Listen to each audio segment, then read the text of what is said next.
ตอนนี้ไก่เราก็สุกแล้วครับทุกคนแล้วก็ข้าวโพดครับหอมมากครับข้าวโพดนี่ครับ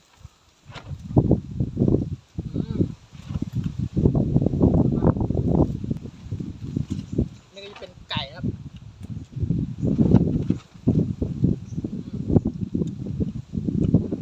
สุกเป็นที่เรียบร้อยแล้วครับ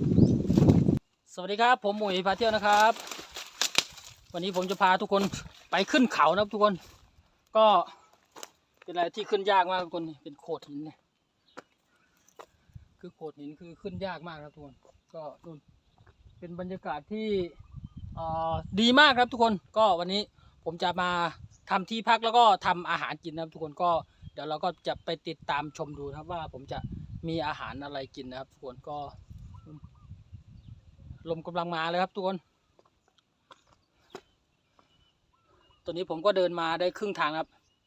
เนื่องจากผมก็ไม่ได้เข้าป่ามาหลายวันนะทุกคนบรรยากาศสวยมากครับช่วงนี้ลมกำลังเย็นนะทุกคน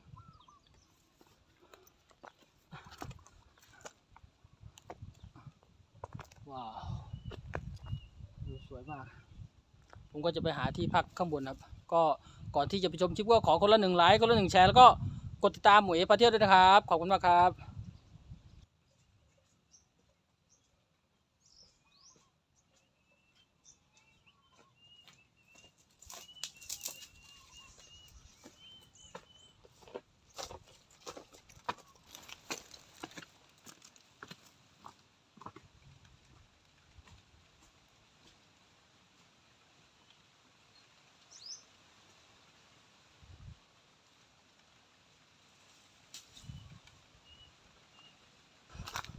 ตอนนี้ผมก็เดิน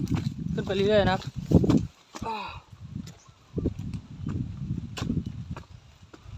ก็จะไปหาที่พักนะไม่รู้ว่าเราจะมีที่พักแบบดีๆไหมครับทุกคนบรรยากาศจะสวยหรือเปล่าต้องไปติดตามชมดูนะลมเย็นมากครับทุกคน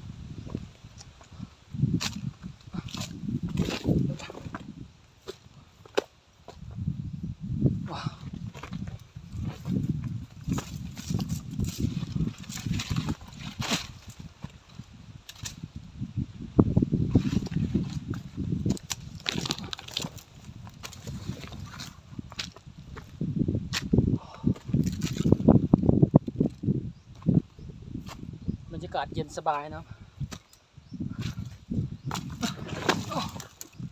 ลื่น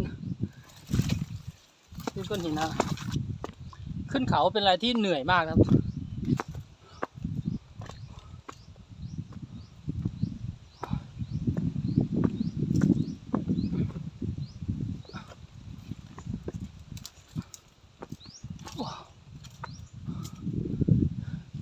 เนี่ย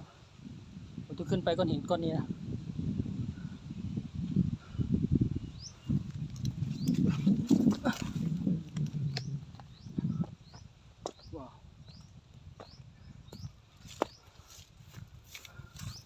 มีที่นั่งด้วยครับทุกคนนี่มีที่นั่งว้าวมีที่นั่งสบายเลยว้าตรงนี้เหมือนเป็นที่นั่งเลยครับเป็นที่นั่งแบบเหมือนจุดชมวิวนะครับตรงนี้แล้วก็มองไปนู่น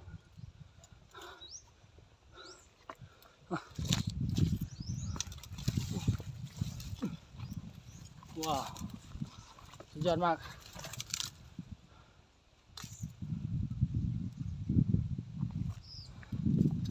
บรรยากาศมองเห็นหมดเลยครับ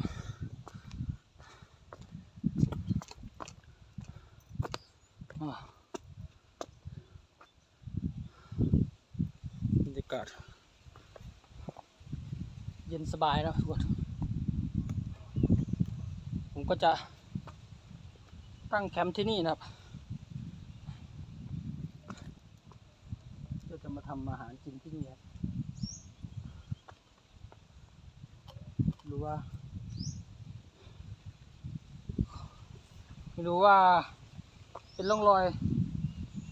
คนเคยพักนะครับเคยมาพักนะครับทุกคนโอเคครับผมน่าจะพักตรงนี้ครับแต่ว่าผมก็ต้องถากถางพื้นที่สักหน่อยนะทุกคนเพราะว่าตรงนี้เป็นบรรยากาศที่ดีมากครับก็มองเห็นวิวแล้วก็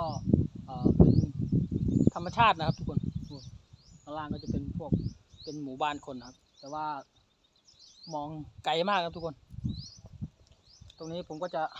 พักตรงนี้นะครับก็จะผูกเปลแล้วก็กางผ้ากันฝนตรงนี้ครับแล้วผมก็จะถอดเปปลดเป้นะครับเรียกเป้สนามนะทุกคนแล้วก็จะไปทำที่พักนะครับดีครับ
นะครับทุกคน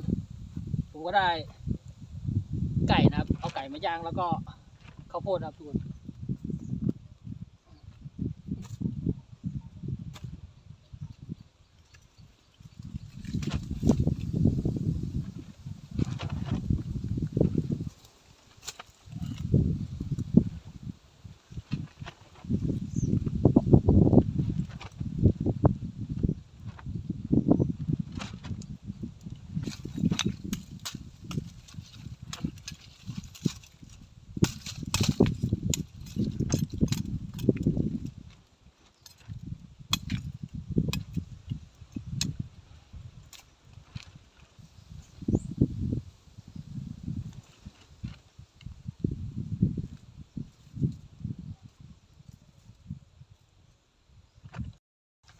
ตอนนี้ไก่เราก็สุกแล้วครับทุกคน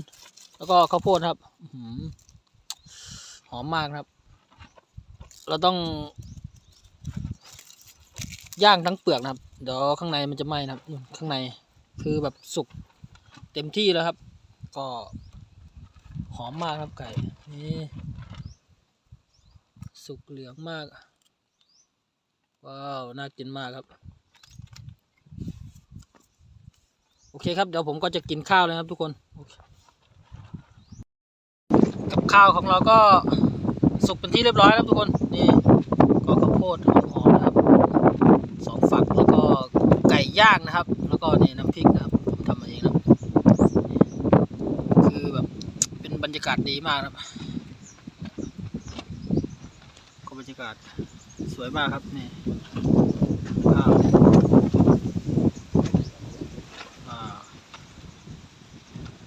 เดี๋ยวเราก็จะมากินข้าวกันเลยนะครับทุกคนนี่ข้าวอร่อยๆกินข้าวด้วยกันนะครับ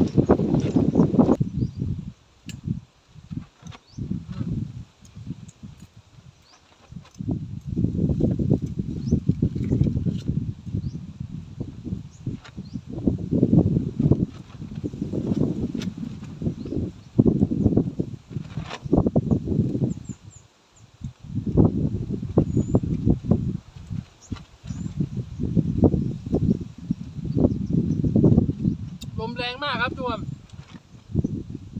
คือบรรยากาศดีมากครับไก่ย่างจับ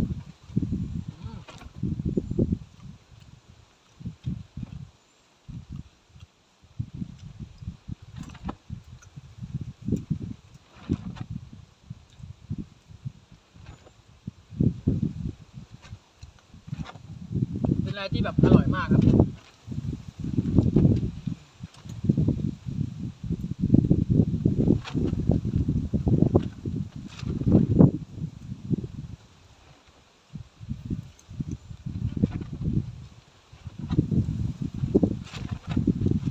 ลมแรงครับเนี่ยสังเกตดู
คือไก่สุกดีมากครับ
วกก็ร้อนๆครับนี่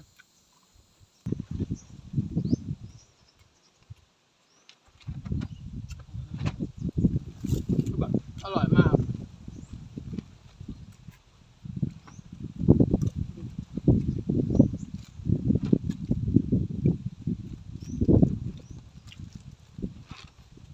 ก็บรรยากาศดีครับตัวนี้ฝนไม่ตกครับ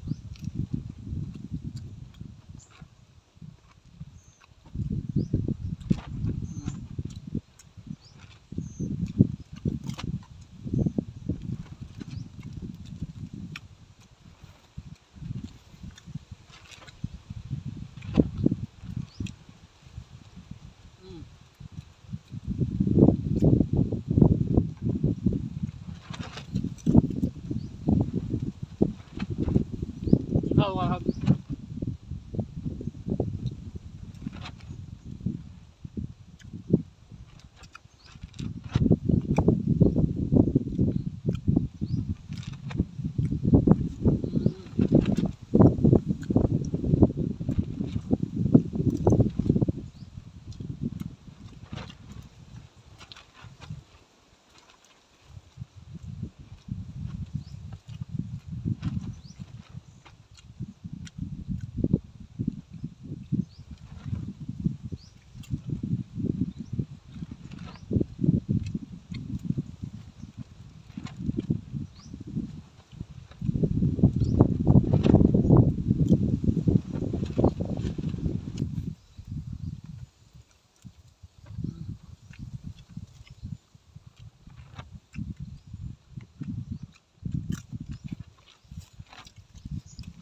กินข้าวป่าอร่อยมากครับ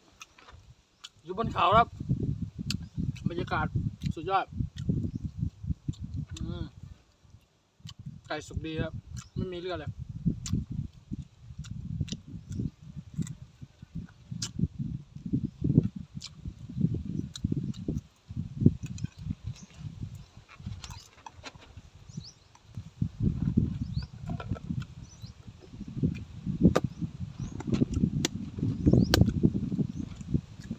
ใช้ดีมากครับเนี่ย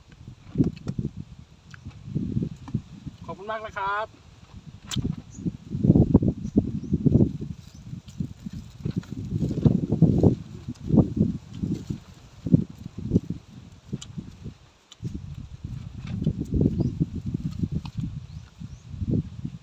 หอมมากครับ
ผมก็กินข้าวอิ่มเป็นที่เรียบร้อยแล้วด้วยกาแฟครับบรรยากาศดีมากครับทุกคนเสียงลมนะครับทุกคนลมแรงมากครับมันเป็นเสียงหมาป่านะ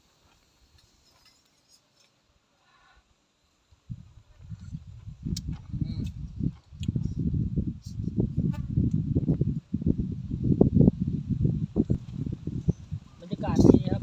กับกาแฟร้อนๆนะครับทุกคน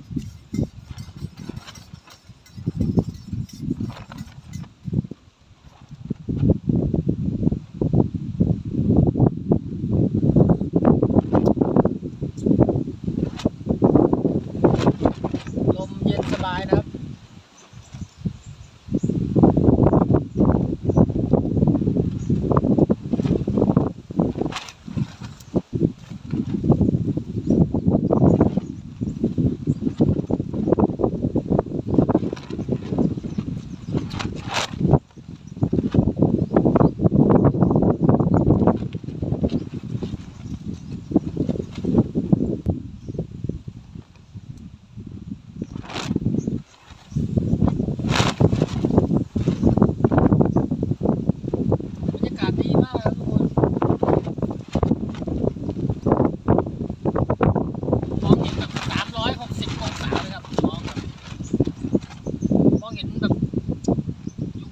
นี้คือมองเห็นทั่วเลยครับทุกคน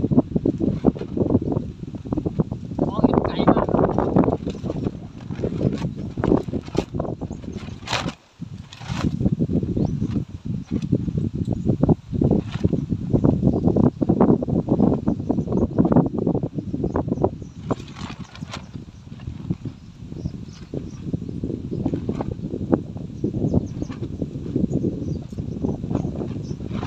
เป็นบรรยากาศที่บริสุทธิ์นะครับอยู่บนเขานะตอนนี้ผมก็กินข้าวอิ่มเป็นที่เรียบร้อยนะครับก็กินกาแฟแล้วก็มีข้าวโพดปิ้งข้าวโพดย่างนะครับทุกคน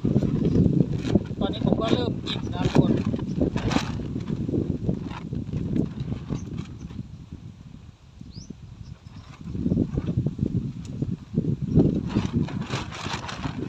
เดี๋ยวผมก็จะเดินทางกลับนะครับทุกคนก็ใครที่ชอบคลิปนี้ก็กดไลค์กดแชร์กด Subscribe กดติดตามมีมาเที่ยวด้วยนะครับขอบคุณมากครับ